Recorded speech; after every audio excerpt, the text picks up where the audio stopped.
Chers amis, bonjour! Aujourd'hui nous allons parler de l'expression du futur. Здравствуйте, друзья! Сегодня мы с вами будем говорить о выражении будущего времени во французском языке. И у нас есть целых три способа. Это настоящее время, это ближайшее будущее futur proche и это futur simple. Что касается настоящего времени, мы используем его в том случае, если действие случится относительно скоро, и второе условие, мы в этом действии уверены. Demain, je vais à Paris. Завтра я еду в Париж. Все решено. Билеты уже куплены, чемодан собран.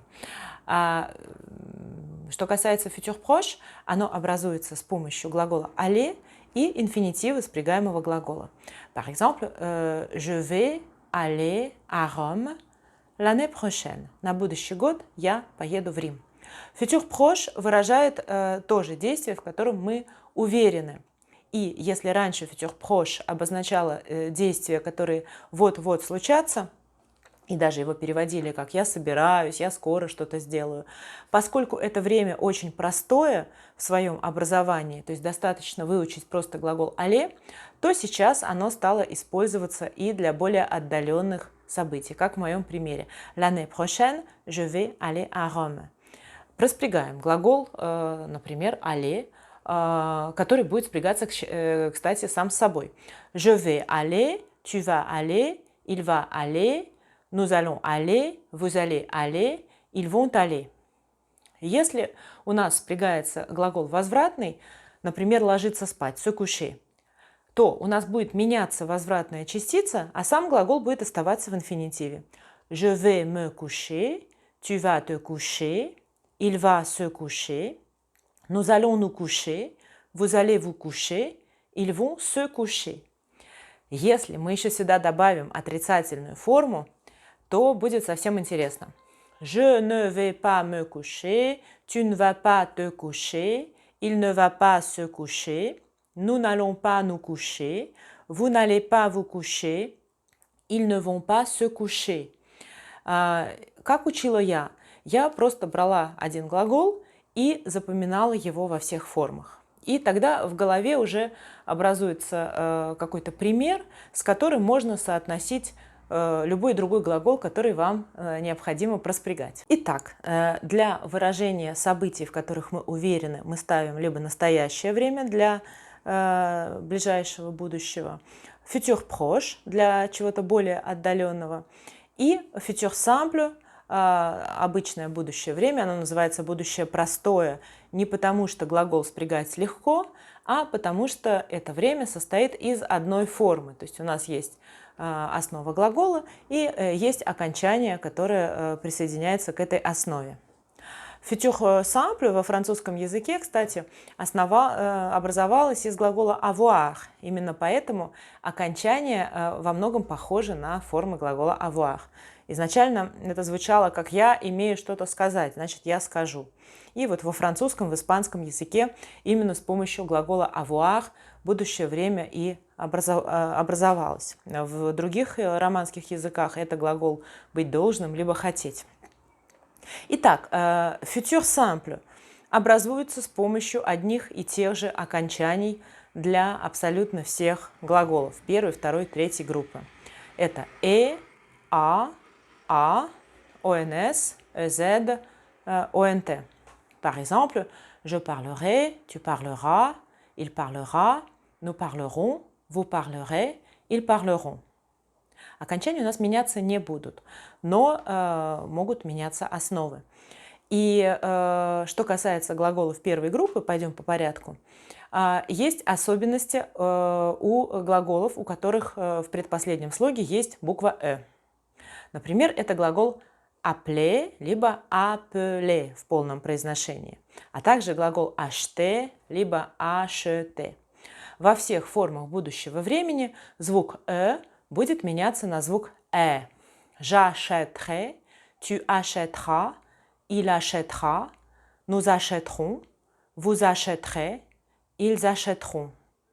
И глагол appeler, j'appellerai, tu appelleras, il appellera, nous appellerons, vous appellerez, ils appelleront. У глагола acheter появляется акцент grave, который указывает на звук «э» открытый, а у глагола appeler удваивается согласный, что тоже указывает на открытость звука. То есть звуки одни и те же, но на письме это выражается с помощью разных способов.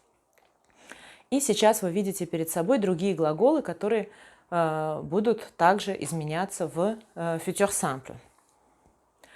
Что касается произношения. Если у глагола первой группы в предпоследнем слоге есть гласный, например, continuer, либо étudier, oublier, то в будущем времени не звучит никак.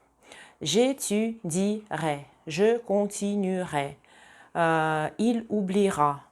Только так. То есть это вообще в произношении отсутствует. Еще одна особенность глаголов первой группы – это глаголы на ouailler, ouiller или ayez. Что касается глаголов ouailler и ouiller, то в будущем времени там будет сочетание oi, которое будет читаться как oua. Je nettoierai, tu essuieras. А вот что касается глаголов на ayez, payer или balayer, то у него есть две формы будущего времени. Je paierai через и je paierai через y. Во второй группе все просто. Мы добавляем окончание непосредственно к инфинитиву. Choisir, je choisirai, tu choisiras, il choisira, nous choisirons, vous choisirez, ils choisiront. А вот в третьей группе, конечно, будет разнообразие.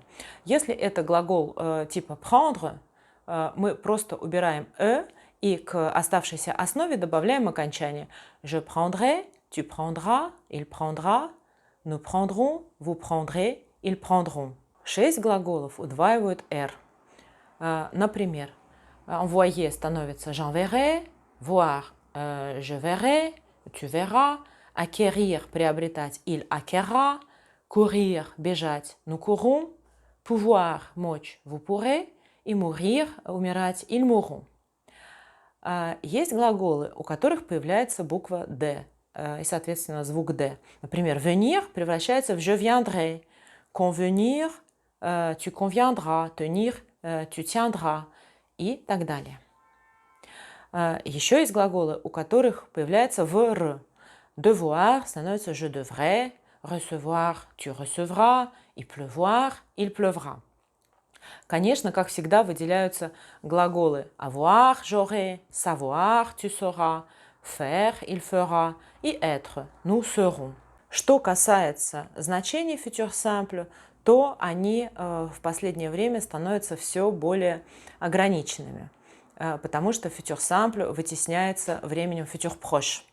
Итак, уделом futur simple остаются предсказания, астрологические, либо любые другие, прогнозы погоды, как часть предсказаний, обещания, то есть французы предполагают, что если человек обещает, то он все-таки не до конца уверен, что он это сделает.